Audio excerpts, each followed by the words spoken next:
하루는 이 모세와 예수님과 어느 한 노인이 골프를 같이 떴답니다. 먼저 모세가요 멋지게 이렇게 폼을 잡고선 티샷을 날렸는데, 근데 이상하게도 그 친공이 그만 연못에 빠져버렸습니다. 그러자 이 모세가 다음 어떤 행동을 취했는가 하면 평소에 하던 대로 지팡이로 물을 가르고선 그리고 물에 빠진 공을 쳐냈답니다. 이번엔 예수님 차례가 되었는데요, 우리 예수님도 멋지게 티샷을 날렸는데 그 골프공도 그만 연못에 빠져버렸습니다. 예수님 평소 하시던 대로 무리를 걸으셨고요, 그리고선 그 골프공을 멋지게 날리셨답니다. 이번엔 세 번째 이 노인의 순서가 되었습니다. 근데 이 노인이 친 공도 영락없이 그렇게 연못에 빠졌어요. 그런데 이 노인이 친 공이 그냥 가만히 보니까 이런 현상들이 벌어지더랍니다. 골프공이 물에 빠졌는데 갑자기 물고기가 나타나서는 골프공을 꿀꺽 삼켜버렸습니다. 그리고 사라져버렸죠. 그게 아주 난처하고 좀 황당한 일이 벌어진 겁니다. 그런데 갑자기 하늘에서요 기러기가 나타나더니 도망가는 물고기를 잡아먹더랍니다. 그러면서 기러기가 날아가면서 이 물고기는 먹어치우고서는 이 물고기 안에 있던 골프공을 뚝 떨어뜨렸답니다. 떨어지는 순간에 이 공은요 또로로로 굴러가더니 홀컵에 쏙 들어가 버린 겁니다. 이 노인이 우승을 하였고요, 예수님을 이겨버린 겁니다. 이 순간에요 예수님이 소리를 질렀답니다. 에이 아버지, 골프를 치시려면 정상적으로 치셔야지 변칙을 쓰면 어떻게 합니까? 그 노인은 하나님이셨답니다. 여러분, 세상의 모든 일들에는요 정상적으로 풀어가는 사람이 있는가 하면 변칙으로 풀어가는 사람들도 있습니다. 여러분, 고통이라는 것도 역시 마찬가지 같습니다. 고통에 대해서 어떤 사람은 정상적으로 푸는 사람이 있는가 하면 어떤 사람은요 변칙을 통해서 풀어가는 사람들이 있습니다. 여러분, 고통을 변칙으로 푸는 사람들은 어떤 사람들일까요? 기도합니다. 하나님, 나에게 고통이 없게 해달라고 그렇게 기도합니다. 여러분, 이것은요 변칙입니다. 하나님, 나에게만은 고통이 쉽게 넘어가게 해주십시오. 이것도 변칙입니다. 고통이 찾아오면 하나님, 나에게 이 고통을 빨리 좀 끝나게 해주십시오. 이것도 변칙입니다. 여러분, 고통이 찾아오게 되면 질문을 많이 하는데요, 이것도 역시 변칙이랍니다. 하나님, 하필이면 납니까? 하나님, 이 고통은 언제까지 계속 됩니까? 하나님, 이 고통은 누구의 죄 때문입니까? 나는 이렇게 고통스러운데 내 원수는 어쩌면 저렇게 승승장구합니까? 하나님, 하나님 정말 어디 계십니까? 하나님 침묵하고 계시나요? 왜? 여러분, 이런 질문도 성경적으로 보면 변칙이라고 합니다. 여러분, 이 고통을 정상적으로 풀어가는 사람들 또한 있습니다. 이 사람들은요, 하나님, 내 삶에 고통이 다가올지라도 이 고통을 이겨낼 수 있는 믿음과 실력을 주십시오. 이렇게 기도합니다. 나는 고통은 싫지만 두렵지는 않습니다라고 고백합니다. 여러분, 그렇죠? 가난을 좋아하는 사람은 없습니다. 싫지요. 하지만 싫지만 두렵지는 않다는 것입니다. 바로 이것이 정상적인 하나님의 사람들의 반응이랍니다. 여러분, 이 사람들은요 이 고통의 의미와 목적에 대해서 묻습니다. 하나님, 이 고통 너머에는 무엇을 준비하고 계신 겁니까? 하나님, 나를 어떻게 쓰시려고 나를 이렇게 연단하십니까? 하나님, 제가 인내할진대 이 연단 가운데 어떠한 소망을 주시겠습니까? 정상적으로 풀어가는 사람들의 반응은 이와 같습니다. 여러분, 이 신앙의 성숙이라는 것이 무엇일까요? 비정상적으로 변칙으로 풀어가던 사람들이 정상적으로 고통을 풀어가는 과정이 있을 때 이 사람은 성숙한 사람이라고 부릅니다. 지금까지는 고통이 올 때마다 고통을 부정합니다. 그렇지만 이제부터는 그 고통을 수용합니다. 지금까지는 고통이 다가올 때 원망합니다. 그러나 이제부터는 하나님께 감사합니다. 하나님께 찬양합니다. 지금까지는 고통이 다가올 때 하나님께요 거래했습니다. 하나님, 내 병을 고쳐주시면 내가 무엇을 하겠다고, 하나님, 나를 살리시면 내가 어떻게 살겠노라고, 하나님, 내게 물질을 더하시면 제가 하나님께 뭘 해드리겠다고 하나님과 거래를 합니다. 그런데 지금부터는 하나님께 그 모든 것을 맡기는 사람입니다. 이것이 바로 성숙한 사람입니다. 이것이 정상적으로 고통을 대하며 풀어가는 사람들입니다. 여러분, 오늘 말씀에 보면 다윗도 우리 지난 시간에 살펴본 대로 변칙적으로 그의 인생의 고통들을 풀어가려고 했습니다. 질문이 많았어요. 왜 하필이면 하나님 납니까? 하나님, 왜 제게 왜 이러십니까? 하나님 이 고통은 언제까지입니까? 하나님께 원망하고 저항도 합니다. 이것이 근데 변칙이었습니다.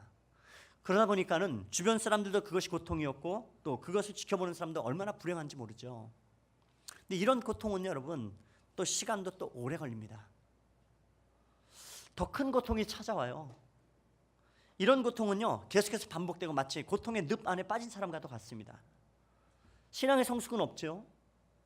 이런 고통의 문제는 그 사람에게서 풀리지 않는 겁니다. 여러분, 그런데 이런 다윗이 오늘 우리가 5절의 이하의 말씀에 보면 다윗이 이 고통을 이제 정상적으로 풀어가기 시작합니다. 이제는 부정하지 않습니다. 하나님께 원망하지 아니하고 거래하지 않습니다. 하나님께 질문하지 않습니다. 다윗은 다만 내가 이 고통에 대해서 어떻게 반응할 것인가, 그것을 바로 선택하고 결정합니다. 다윗에게는 어떤 선택과 결정이 있었는가? 5절 말씀에 보면 다윗은 이렇게 시작합니다. 나는 오직 주의 사랑을 의지하였사오니. 여러분, 이 말씀이 세번역 성경에 보면 나는 한결같은 주의 사랑을 의지합니다, 이렇게 고백합니다. 나는 한결같이 주의 사랑을 의지합니다. 이 표현은 뭐예요? 주님의 사랑은, 주의 한결같은 사랑을 제가 믿습니다. 그리고 제가 그것을 신뢰하겠습니다. 이 고백하는 겁니다. 확신한다는 것이죠. 의심하지 않는다는 것입니다.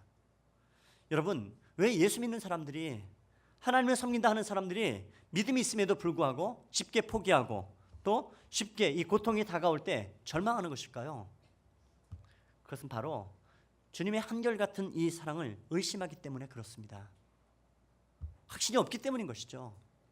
하나님이 나를 떠나셨다고, 하나님 나를 떠나보내셨다고, 하나님 나를 버리셨다고 불신이 있기에 쉽게 그냥 절망해 버리고 마는 것입니다. 여러분, 하나님 아버지의 사랑을 기억하십니까? 기억하셔야 됩니다. 그 아버지의 사랑은요 멀리 떠나도 하나님은요 함께 하십니다. 더 가까이 다가오십니다. 여러분, 하나님이 나를 버리셨다고요? 아닙니다. 하나님은 단 한순간도 우리를 버리지 않으신다고요. 포기치 아니하시고 더 가까이 다가오시고 더 많이 사랑해 주는 것이 바로 하나님 아버지의 사랑입니다. 여러분, 이 사랑을 기억해야 됩니다. 여러분, 아마 우리 부모님들 가운데 이 자식들 군대 보낸 그 부모님들 있으실 거예요.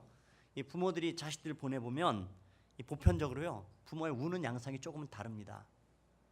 이 자식들 군대 보낼 때 이 이병, 이 장병들이 가서 있고 마음의 준비가 덜 됐잖아요. 그래서 아무튼 뭐 가긴 가는 건데, 그 보내놓고도 그 부대 안에 있으면서도 갑자기요 뜬금없이 이 입대한 병사들을 운동장 한가운데 모읍니다. 당사자도 그렇고 특별히 그 어머니가요 마음의 준비가 안 돼 있어요. 그래서 어떡합니까? 엄마들은요 그때부터 웁니다. 간단한 행사를 하고 이제 입대하는 아들이 행진을 하고 그렇게 지나가면 이 어머니는 마치 영영 못 볼 자식을 보내는 것처럼 그렇게 슬프게 울어요.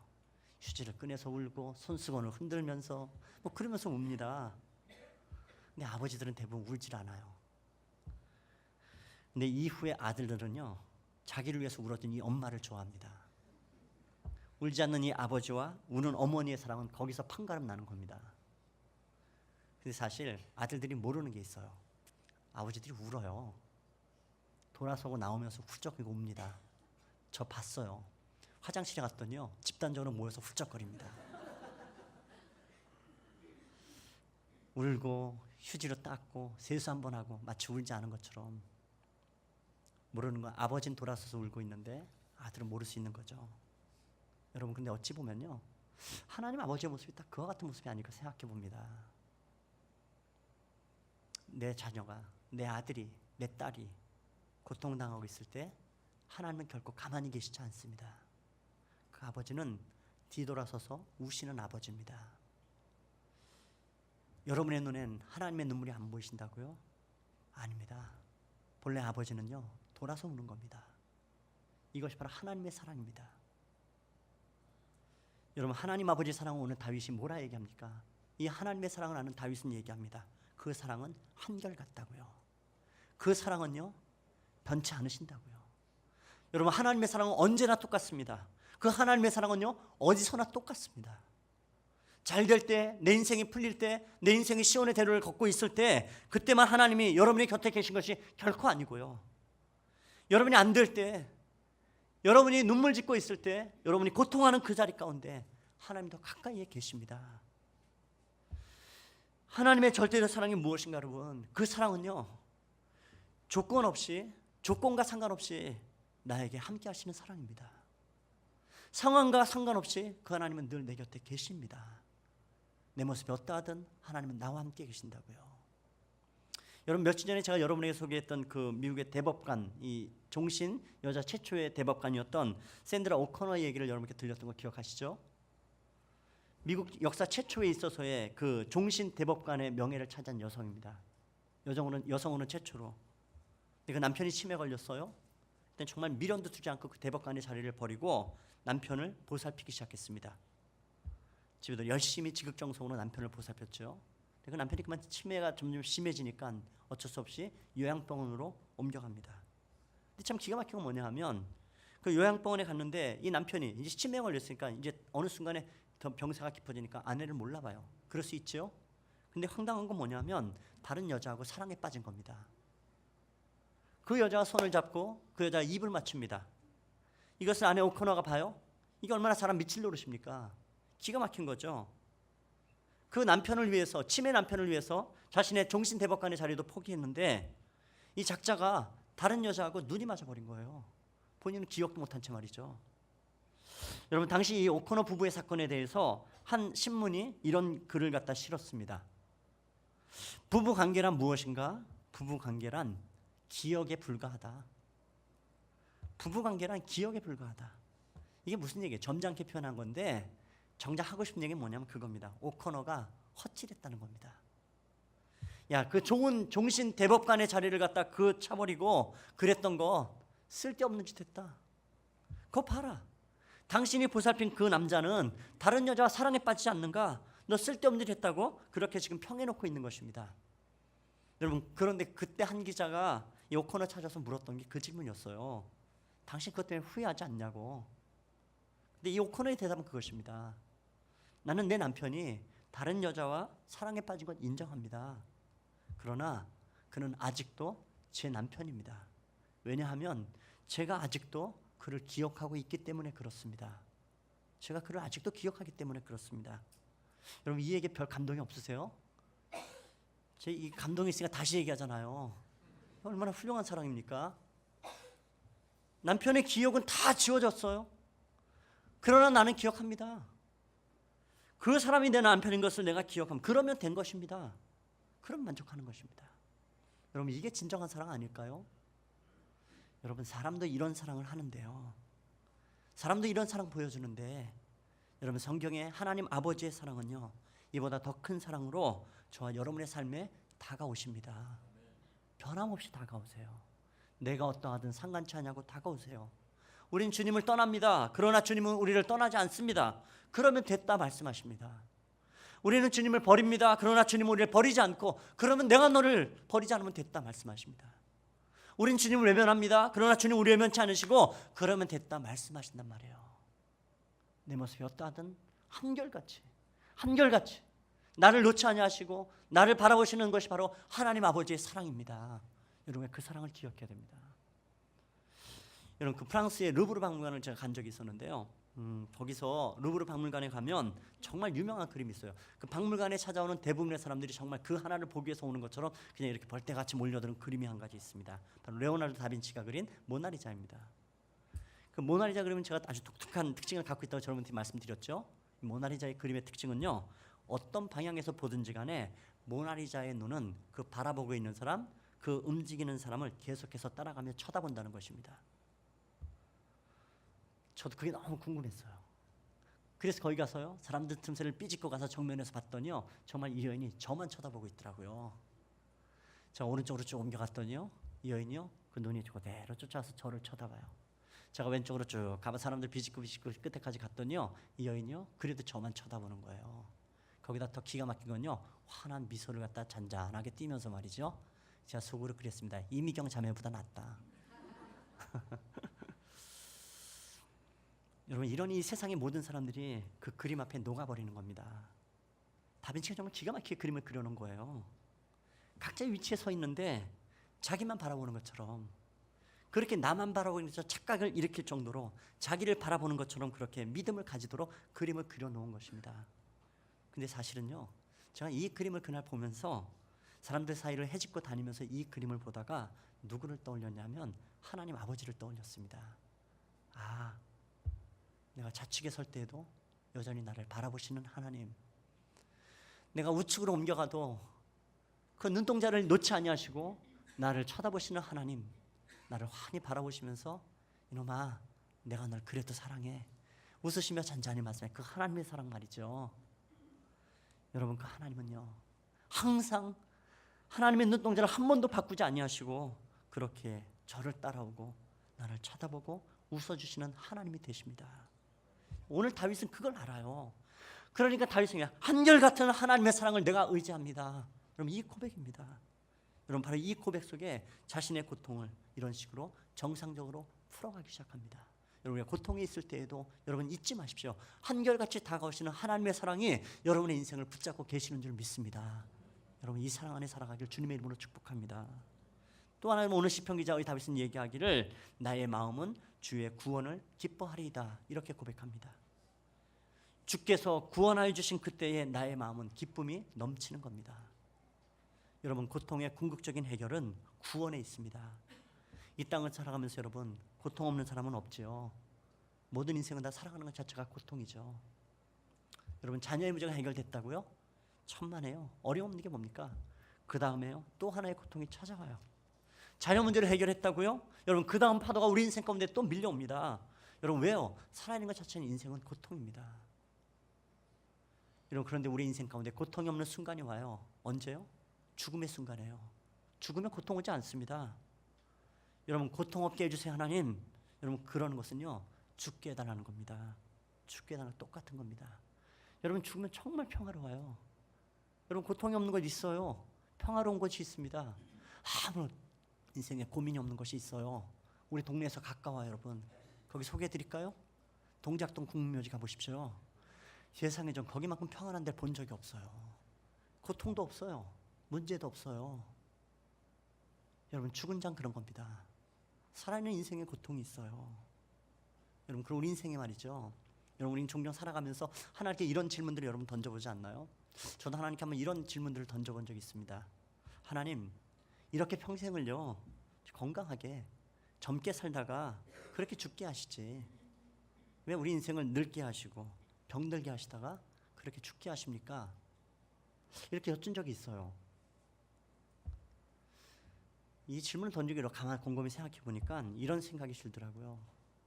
한번 여러분 생각해 보십시오. 여러분, 정말 여러분들 건강하게, 아름답게, 근사하게, 지금 우리 20대 청년들 딱 그런 모습들이죠. 그런 모습으로 그냥 근사하게 70, 80을 살다가 어느 날 갑자기 뜬금없이 죽으라. 그럼 여러분 죽을까요? 못 죽어요. 죽음의 준비가 안 된 겁니다. 사람들은 다 거절할 것입니다. 여러분, 그런데요, 이렇게 나이를 먹기 시작하잖아요. 50이 되고 60이 되고 70이 되고 80이 되면, 우리 권사님 한 분이 저한테 80 넘으신 권사님이 그런 얘기 제가 기억합니다.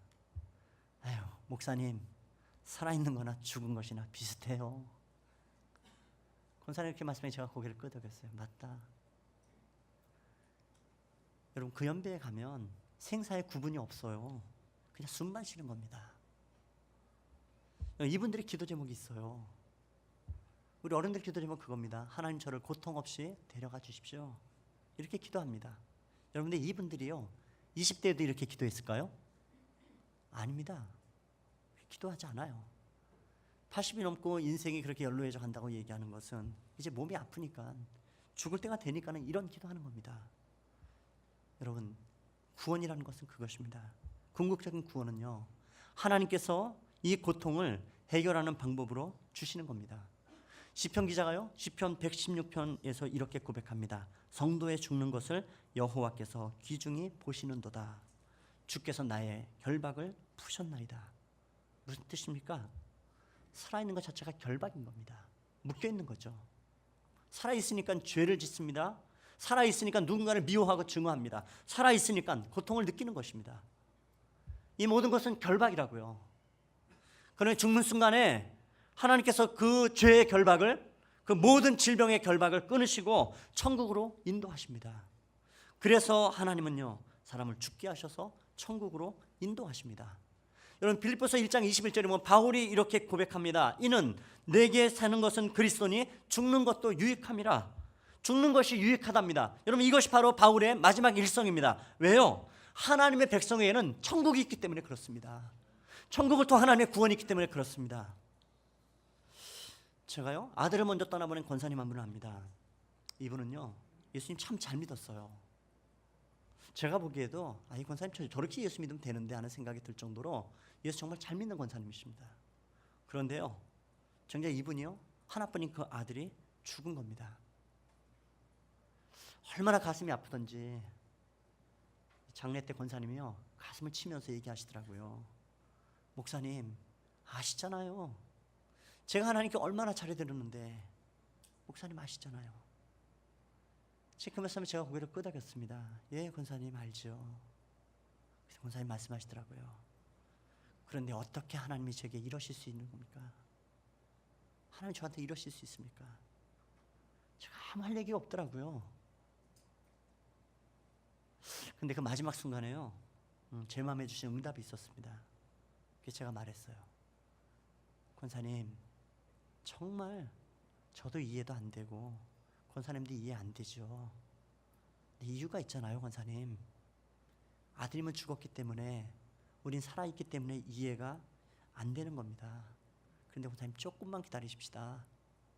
우리도 곧 죽으면 하나님 앞에 가서 물으십시다. 여러분, 세상의 많은 고통은 왜 이해가 안 됩니까? 그 사람은 죽었고 나는 살아있기 때문입니다. 권사님, 조금만 기다려 보십시다. 얼마 있지 않으면 조금만 기다려 보십시다. 근데 이 말이 의외로 권사님께 위로가 됐나 봐요. 권사님, 그래서 한 가지 꿈이 생겼다고 얘기하세요. 진지하게. 천국에서 아들 만나는 게 꿈이라. 내가 예수 잘 믿고 그다음에 잘 죽어야 되는구나. 천국 가서 우리 아들 만나야 되는구나. 죽어야 그 사랑하는 아들을 만날 수 있죠. 이분에게 정말 소망이, 천국 소망이 생긴 겁니다. 이분 그런 분은 아니세요. 물론 예수를 잘 믿는 것 같지만 이 땅에 지착이 참 많으신 분이었습니다. 돈도 좋아하고 명예도 좋아하고 노는 것 좋아하고.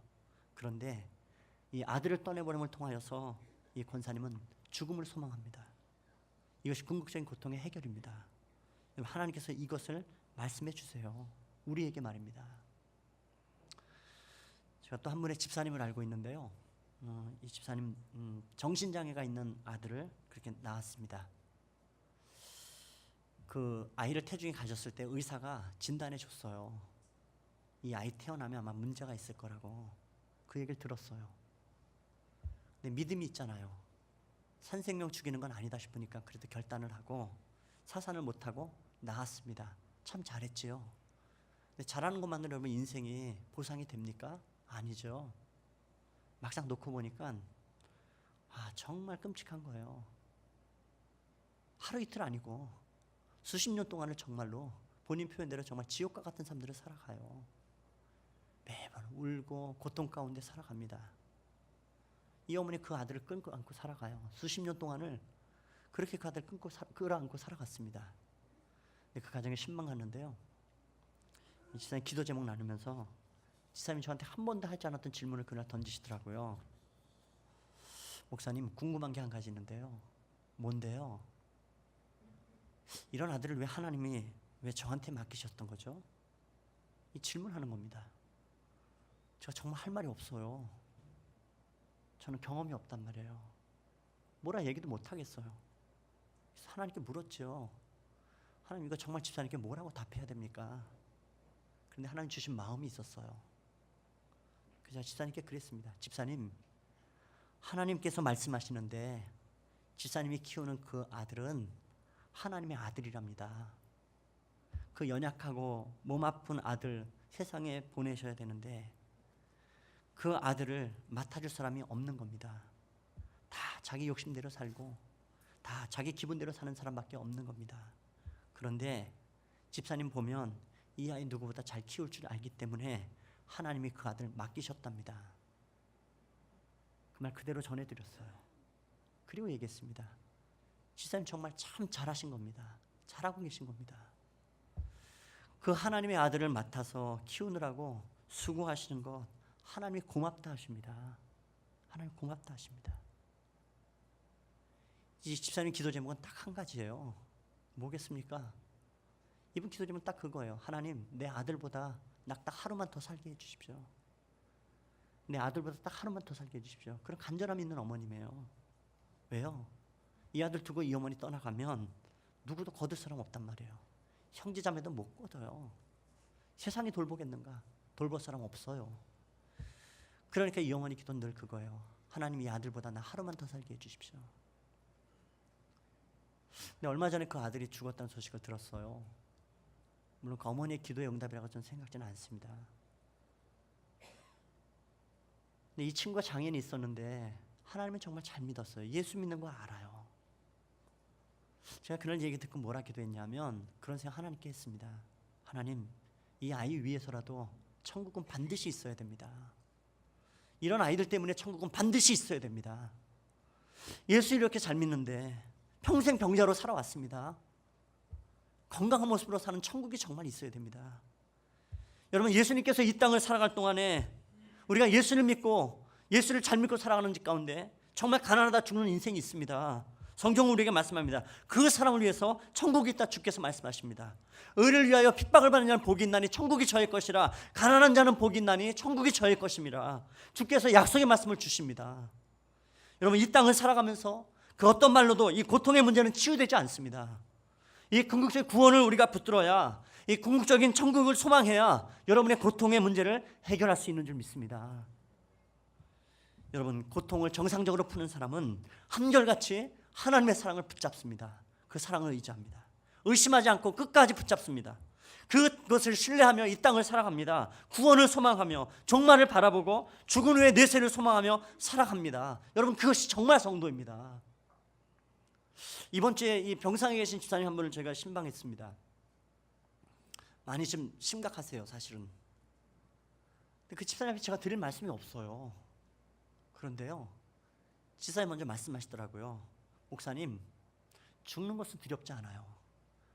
근데 사람은 보면 알잖아요. 말하는 거 보면 알고 그 눈빛 보면 알죠.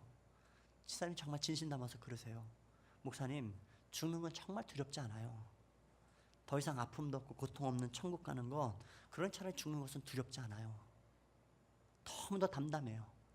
천국에 대한 소망, 구원에 대한 소망을 이야기하는데 목사인 제가 도리어 위로도 받고, 목사인 제가 도리어 그분을 통해서 천국을 봐요. 여러분, 이 산소망을 통해서 고통을 이겨내는 하나님의 사람들 되시기를 주님의 이름으로 축복합니다. 여러분, 오늘 이 시편 13편을 보시면 다윗이 고통에 대해서 묵상을 하고 성경을 기록했습니다. 왜 그랬을까요? 여러분, 다윗만이 인생에 이 고통을 당하고 있나요? 아닙니다. 다윗은 봅니다. 모든 인생엔 이 고통이 있구나. 다윗은 자신의 후대 가운데 사람들에게 고통당하는 것이 있는 것을 바라보면서 위로하기를 원했던 겁니다. 여러분, 고통을 궁극적으로 해결하는 또 하나의 방법이 있습니다. 지금까지는요, 내 고통만 봤습니다. 그러나요, 이제 남의 고통이 보이기 시작해야 됩니다. 지금까지는 내 고통에 대해서만 울부짖었습니다. 그러나 성경에 보면 여러분, 다윗이 보기 시작한 건 남의 고통을 보기 시작한 겁니다. 여러분, 성경에 예수님 보십시오. 예수님의 고통은 무엇이었습니까? 겟세마네 동산에서 그렇게 피땀을 흘리며 기도했던, 예수님이 흘리셨던 것은, 인생을 위해 기도했던 것은, 예수님의 고통을 보이기 시작한 것은 예수님 당신의 고통이 아니었다고요. 이런 궁극적 대안은 바로 이것입니다. 나만을 위해서 기도하고 그랬던 인생이 남을 위해 기도하는 인생으로, 나만의 눈물과 고통을 받던 인생이 남의 아픔과 눈물도 함께 보는 사람 되라고요. 내 고통 가지고 쩔쩔맵니다. 그러나 이제는 아니다. 이 세상 사람들의 고통을 끌어안고 함께 우는 사람 되라는 것입니다. 여러분, 이 고통을 아는 사람은요, 다른 사람을 위로합니다. 말로 하는 위로가 아니고 머리로 하는 위로가 아니고요, 가슴으로 말해요. 여러분, 고통을 체험한 사람은 그 고통을 알잖아요. 얼마나 끔찍한지, 정말 얼마나 고통스러운지 가슴으로 알아요. 여러분, 다윗이 그 고통을 함께 나누기 원하는 겁니다. 나도 힘들지만 그 그 고통 뭔지 알지? 여러분 그렇죠? 그 고통을 함께 끌어안는 사람이 이 사람들 그 고통 그 당하는 것 안다면 큰 위로 되죠. 다윗성 후대를 통해서도 그 마음을 가지고 나누고 싶은 겁니다. 제 아는 자매님 한 분이요, 어린 시절에 인생에 정말 큰 고통을 겪었어요. 이 10대 중반에, 중학생 때, 그리고선 20대, 30대까지 정말 피눈물 속에 인생을 보냈습니다. 그 고통의 20, 30년의 시간들을, 20년의 시간들을 보내면서 이제 그것이 고통인지 뭐가 죄인지 그것도 모른 채 그렇게 살아갔어요. 근데 어느 날 하나님이 정말 강권적으로 그에게 역사하셨습니다. 그 고통의 사슬을 끊게 하셨어요. 그 고통을 그냥 첫 번째 노력이 시작된 거죠. 여러분 고통은요, 우리 인생의 아픔은요, 눈물과 탄식은요, 모든 죄들은 십자가 앞에 결국 가지고 가야 됩니다. 진지하게 말이죠. 결국 그렇게 해요. 십자가 앞에 다시 가서 자신의 모든 고통과 아픔을 가지고 예수님 앞에 씨름하고 기도하기 시작했어요. 여러분 근데 고통이란 건 그렇습니다. 하루아침에 해결되지 않아요. 오랜 시간 동안에 흘렸던 눈물이 있는데요, 그런데 차츰차츰 회복되어져 갑니다. 예수 그리스도 안에서 모든 눈물과 앙금들이 사라지기까지 오랜 시간 걸려요. 제가 그랬죠. 아픔과 모든 상처의 것이 있다면 이 시간 배 이상의 시간들의 아픔과 씨름해봐야 여러분 온전한 회복과 치유가 일어나요. 근데 그렇게 회복됐어요. 은혜 가운데 회복되어졌어요. 이 자매가요, 자신의 과거의 고통에 대해서 오늘날에요, 그 동일한 인생의 아픔 있는 사람들을 너무 많이 만나요. 그 눈물과 아픔을 끌어안을 줄 알아요. 선교사로요, 담담하게 가서 자신의 과거에 자신의 눈물과 아픔을 이야기하기 시작하면 사람들이 함께 울어요. 특별히 그 선교권에 있는 곳에는 그 여자들이 함께 이 인생에 억압당하고 정말 묶여있는 인생들이 많은 곳에 가면요, 자기에게 덤덤하게 얘기 시작하면, 자기 아픔을 얘기하면 사람들이 울어요. 특히 자매들이 같이 울어요. 끝나고 나면 이 자매한테 몰려와요. 그럼 아무 얘기하지 않고 그냥 끌어안고 함께 울고 그냥 가슴만 이렇게 안아줘도, 함께 울어도 하나님의 치유하심이 시작돼요. 함께 만나서 기도하고 아픔을 이야기하고 함께 그러는 속에서 그렇게 묶였던 인생들이 예수의 이름으로 자유케 돼요. 그런데요, 자매가 하는 말이 있습니다. 목사님, 제가 다른 사람들 끌어안고 함께 눈물 흘리면 그 사람의 눈물이 회복되어지지만 가장 많이 회복되어지는 은혜는 제게 있습니다. 제게 있습니다. 여러분 우리 모두에게 인생의 아픔과 또 고통과 탄식이 있어요. 누구 할 것 없이 말이죠. 우린 그것 때문에 여념이 없지요. 내 눈물, 내 고통, 내 탄식밖에 안 보이죠. 다른 사람의 눈물 볼 겨를이 없지요. 여러분 근데 그렇게 풀어갈 수는 없답니다. 여러분 하나님 참 희한한 방법으로 우리를 인도하세요. 나도 오늘 눈물이 있는데 너 그 눈물 가지고 다른 사람 함께 끌어안거라, 같이 울거라, 같이 부둥켜 안거라. 여러분 그 속에 하나님이 역사하십니다. 여러분이 다른 사람의 고통이 보이기 시작할 때 그러면 내 삶이 일어납니다. 꼭 일어납니다. 여러분 한 선교사님이요, 밀림에 선교하러 갔대요. 선교하러 갔는데요, 얼마 되지 않아서 갑자기요, 한 달 동안 굶은 호랑이를 길에서 만난 겁니다. 잡아맞혀 죽을 판이죠. 아 이제 죽는구나, 끝났구나, 어차피 죽을 거 하나님께 기도는 하자. 그 위기의 순간에요, 무릎을 꿇고 하나님께 기도했답니다. 하나님 죽게 됐습니다. 하나님 저 살려주십시오. 간절히 기도했대요. 그런데 희한하게요, 기도하고 있는데 주변이 조용하더래요. 아무 소리도 들리지 않아요. 사람이 감이 있잖아요. 감이. 아 기도가 응답됐나 보다 하고서 너무 좋아가지고 눈을 지그시 떴는데요, 희한한 광경을 눈앞에서 봤대요. 호랑이가 무릎을 꿇고서 뭐라 중얼중얼 기도를 하더래요. 뭐라고 기도해요? 하나님 일용할 양식을 주셔서 감사합니다. 제가 한 달 굶은 것 아시고 이렇게 포동포동한 양식을 주시니 너무 감사합니다. 감사의 식사기도 하더랍니다. 여러분 물론 누가 죽여낸 이야기죠. 여러분 많은 사람들은 자기의 고통만 봅니다. 상대의 배고픔은 보이지 않습니다. 자기 고통만 말합니다. 남의 고통이 보이지 않습니다. 나의 눈물만 보일 뿐이죠. 다른 사람의 눈물이 보이지 않습니다. 내 고통과 내 눈물이 지금 내 코가 석자라고요? 여러분 그거 붙잡고 살아가는 한 해결되지 않습니다. 여러분, 오늘 다윗은 우리에게 얘기합니다. 하나님 어느 때까지입니까? 하나님 왜 하필이면 접니까? 왜 하나님 내게 왜 이러십니까? 하나님 계십니까? 라고 이야기하지만 다윗은 고백합니다. 한결같은 하나님의 사랑은 있구나. 한결같은 하나님의 사랑은 나를 보고 계시는구나. 그 하나님의 구원의 은총을 내가 붙잡고 살아간다면, 내 눈물과 탄식 가운데 있어도 함께 눈물을 흘리고 탄식하는 일을 붙잡고 함께 울 수 있다면 하나님은 그 속에 역사하는 줄로 믿습니다. 여러분, 이것이 성도가 살아가는 법입니다. 여러분, 오늘 여러분의 기도는 성도의 아픔과 주변 사람들의 고통과 눈물을 보게 해달라고 기도하는 사람 되십시오. 그리고 함께 부둥켜 안고 우는 사람 되보십시오. 그때 여러분의 눈에 눈물이 사라질 것입니다. 여러분, 그때 여러분의 삶의 고통이 고통으로부터 노임 받을 줄로 믿습니다. 여러분, 이것이 바로 고통을 통해서 궁극적으로 해결하시는 하나님의 온전하신 은혜의 방법입니다. 여러분, 이 하나님 붙잡고 살아가는 우리 모두 되시기를 높으신 주님의 이름으로 축복합니다.